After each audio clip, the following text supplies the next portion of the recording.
नमस्कार, स्वागत है आप सभी का इंडिया न्यूज देखने। आप मैं हूं आपके साथ पराग गुप्ता।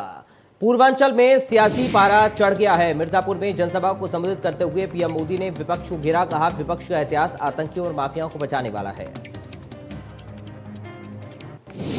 चंदौली में सीएम की जनसभा, सीएम योगी ने विपक्ष पर तीखा हमला बोला, कहा विपक्ष के राज में प्रदेश में अराजकता का माहौल था। एसपी ने सारी बिजली चोरी कर सैफई पहुंचाई और आज प्रदेश की बेटियां सुरक्षित हैं।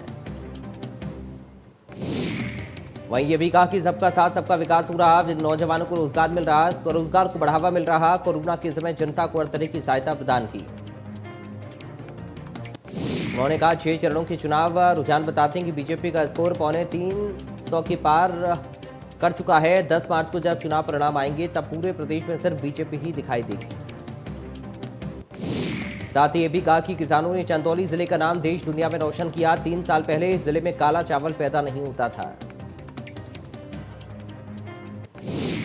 आज 2400 किसान 2100 हेक्टेयर भूमि पर ब्लैक राइस की खेती कर रहे हैं और 2 महीने पहले बाबा कीना नाम से स्थापित मेडिकल कॉलेज का शिलान्यास किया था। आज बाबा के धाम के सुंदरीकरण के कार्य योजना का शुभारंभ हुआ। उन्होंने कहा भारत के आध्यात्मिक और सांस्कृतिक जीवन में संतों और ऋषि मुनियों का बहुत बड़ा योगदान रहा है। उन्होंने ये भी कहा कि मेडिकल कॉलेज शुरू होने से चंदौली और पूर्वांचल समेत बिहार के लोगों के लिए उत्तम शिक्षा और चिकित्सा का केंद्र बनेगा। मऊ में अखिलेश यादव का बयान, बीजेपी ने जो सपने दिखाए झूठ बोलकर जनता को बरगलाया। अब झूठ बोलने वालों की कोई साजिश दलित और पिछड़े वर्ग वालों को सफल नहीं होगी। कोरोना संक्रमण काल में गरीबों को अनाज छोड़ दिया गया। अब मेडिकल कॉलेज खोले गए, उद्घाटन कर दिया गया। पर्दा हटा तो अंदर कुछ भी मौजूद नहीं है। किसान हितों को लेकर भी सरकार पर हमलावर नजर आए अखिलेश यादव ने किसान हितों की अनदेखी को लेकर सरकार पर हमला किया। गाजीपुर में गृह मंत्री अमित शाह की जनसभा, कहा बीजेपी राज्य में यूपी का विकास, हर वर्ग को विकास का फायदा, कानून व्यवस्था में बड़ा सुधार, 1 करोड़ 67 लाख महिलाओं को सिलेंडर दिया। साथ ही कहा अखिलेश यादव के चश्मे से उन्हें सिर्फ जाति और धर्म ही दिखाई पड़ते हैं, एक लेंस से एक धर्म विशेष दिखाई पड़ता है जिसमें आप और हम नहीं है। दूसरे लेंस से उन्हें एक जाति दिखाई पड़ती है, उसमें भी हम नहीं दिखाई पड़ते। सबका साथ सबका विकास सिर्फ बीजेपी कर सकती है।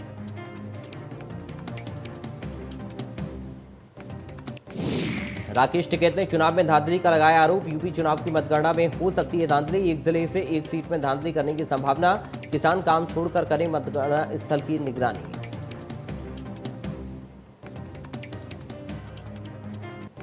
राज्य मंत्री मोहसिन रजा की बढ़ी मुश्किलें, स्पेशल एमपी एमएलए कोर्ट ने जारी किया अरेस्ट वारंट, 1989 में युवक पर हमले के मामले में जारी हुआ वारंट।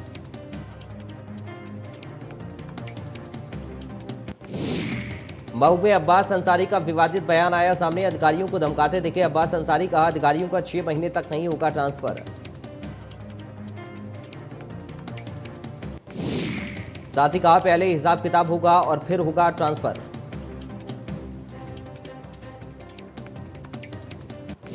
बलिया में निषाद पार्टी और बीजेपी प्रत्याशी केतकी सिंह के साथ बदसलूकी का मामला आया सामने, उनके साथ सुभाष पर सभा कार्यकर्ताओं के साथ झड़प पर केतकी सिंह ने मीडिया को बताया। उन्होंने कहा कि असेगा में बूथ एजेंट के साथ मारपीट की गई, उसकी पर्ची की सुभाषपा और सपा के कार्यकर्ताओं ने फाड़ दिया। जब वो घटनास्थल पर पहुंची तो उनके साथ भी अभद्रता की गई।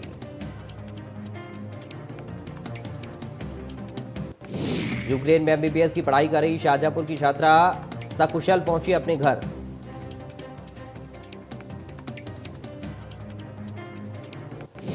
गोड्डा में 5 युवकों को पुलिस ने किया गिरफ्तार। पुलिस ने बताया युवक अपनी गर्लफ्रेंड के महंगी गिफ्ट देने के लिए जनपदों में मोबाइल लूट और छिनाती की वारदात कर रहे थे। कानपुर के दानखोरी में 3 मंजिला इमारत में संचालित नमकीन के कारखाने में लगी भीषण आग। लखीमपुर खीरी में बदमाशों ने घर में घुसकर महिला को मारी गोली, गोली लगने से महिला गंभीर घायल। मेरठ में तेंदुआ दिखने पर हड़कंप मचा, पल्लवपुरम फेज 2 इलाके में दिखा तेंदुआ। यूक्रेन से लौटने वाले छात्रों की बड़ी संख्या, अब तक 72 छात्रों की यूक्रेन से उत्तराखंड वापसी। हरीश रावत ने लालकुआं सीट पर पोस्टल बैलेट को लेकर उठाए सवाल। बीजेपी ने कहा नतीजों से पहले कांग्रेस हताश।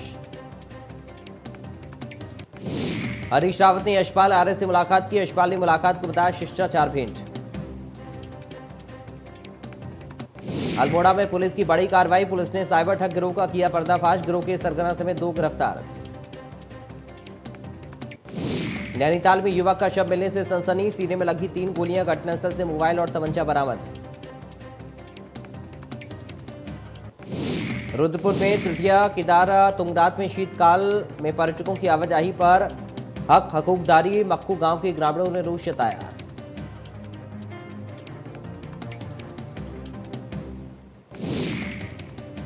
नवंबर में कपाट बंद होने के बाद भी तुंगनाथ मंदिर क्षेत्र में पर्यटन के नाम पर लोगों की आवाजाही बनी है।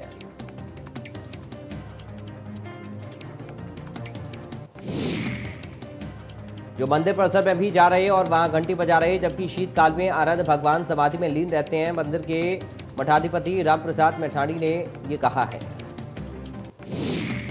उनका कहना है कि परंपराओं के तहत हिमालय की तलहटी पर स्थित पंच केदार मंदिरों में शीतकाल में मानव का प्रवेश निषेध रहता है। वहीं पुलिस अधीक्षक आयुष अग्रवाल ने कहा कि चोपता तुंगनाथ राजस्व क्षेत्र में आता है। ऐसे में जरूरत पड़ने पर क्षेत्र में पुलिस के जवानों को भेजा जाता है। ऑटोमोबाइल कंपनियों ने फरवरी के ऑटो सेल्स डेटा जारी कर दिए। सबसे ज्यादा बिकने वाली टॉप 10 कारों में मारुति स्विफ्ट ने बाजी मारी। पीएम मोदी आज एनर्जी फॉर सस्टेनेबल ग्रोथ विषय पर एक वेबिनार को संबोधित करेंगे। यूक्रेन और रूस के बीच जंग 9वें दिन भी जारी। रूसी सेना ने ज़पोरिजिया न्यूक्लियर प्लांट पर किया कब्जा। रूस के सैनिकों ने प्लांट की एडमिन और कंट्रोल बिल्डिंग पर किया कब्जा। चेनी हीप में 24 घंटे में रूसी सैनिक हवाई हमले कर रहे।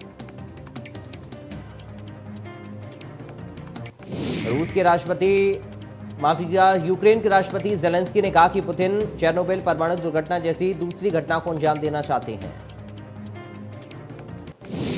उन्होंने कहा कि रूस के अलावा किसी दूसरे देश ने न्यूक्लियर प्लांट पर हमला नहीं किया। इतिहास में पहली बार है। इसके अलावा अमेरिका ने यूक्रेन के लोगों को टेम्परेरी प्रोटेक्ट स्टेटस देने का फैसला लिया है। शेयर बाजार में आज भी भारी गिरावट। बॉम्बे स्टॉक एक्सचेंज का सेंसेक्स 800 पॉइंट टूटकर 54,358 पर पहुंचा। रूस यूक्रेन युद्ध की वजह से ग्लोबल मार्केट में कच्चे तेल के दाम गुरुवार को $115 प्रति बैरल के पार कर गए।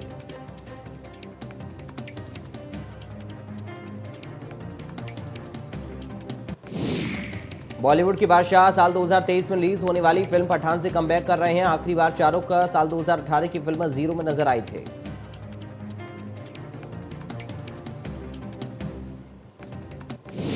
करण जौहर की अपकमिंग फिल्म बेधड़क का पहला लुक आया सामने। इस फिल्म से संजय कपूर और महीप कपूर की बेटी शनाया कपूर बॉलीवुड डेब्यू कर रही हैं। इंडिया गॉट टैलेंट का हाल ही में एक प्रोमो रिलीज हुआ, जिसमें इस सप्ताह फिल्म मेकर रोहित शेट्टी बतौर गेस्ट नजर आएंगे। आलिया भट्ट की फिल्म गंगूबाई काठियावाड़ी इन दिनों बॉक्स ऑफिस में धमाल मचा रही है। फिल्म ने महज 5 दिनों में 56 करोड़ रुपए का कलेक्शन कर लिया है। सलमान खान स्टारर फिल्म कभी कभी दिवाली की नई डेट का अनाउंसमेंट हो गया है। फिल्म अब 30 दिसंबर 2022 को रिलीज होगी। टीम इंडिया के पूर्व कप्तान विराट कोहली आज श्रीलंका के खिलाफ अपना 100वां टेस्ट खेलने उतरेंगे। भारत और श्रीलंका के बीच आज से 2 मैचों की टेस्ट सीरीज का आगाज होने जा रहा। पहला मुकाबला मोहाली के पीसीए स्टेडियम में खेला जाएगा। आईपीएल मेगा ऑक्शन में अनसोल्ड रहने के बाद पहली बार सुरेश रैना ने सोशल मीडिया पर कोई रिएक्शन दिया। रैना ने पुष्पा स्टाइल में फोटो शेयर किया। भारतीय क्रिकेट टीम के लेग स्पिनर युजवेंद्र चहल श्रीलंका के खिलाफ T20 मुकाबला खेल आईपीएल की तैयारी में जुट गए हैं। भारतीय टेस्ट टीम से बाहर हो चुके middle order batsman Ajinkya Rahane ने और चेतेश्वर पुजारा को बीसीसीआई के सालाना कॉन्ट्रैक्ट में भी डिमोशन झेलनी पड़ी है। देश में कोरोना के मामलों में गिरावट लगातार जारी। 24 घंटे में भारत में कोरोना के 7,554 नए पॉजिटिव मिले। महाराष्ट्र में कोरोना के 675 नए मामले आए सामने। इस दौरान 5 नए मरीजों की मौत। देश के साथ साथ राज्य में कोरोना की रफ्तार कम हो रही। 24 घंटे में कोरोना के नए वेरिएंट ओमिक्रॉन के 104 नए केस मिले। इनमें सबसे ज्यादा 41 पुणे महानगर पालिका क्षेत्र में। दिल्ली में 24 घंटे में कोरोना के 360 नए केस, 4 मरीजों की मौत। 24 घंटे में यूपी में 5,052 नए रोगी मिले। 10,398 मरीज स्वस्थ हुए।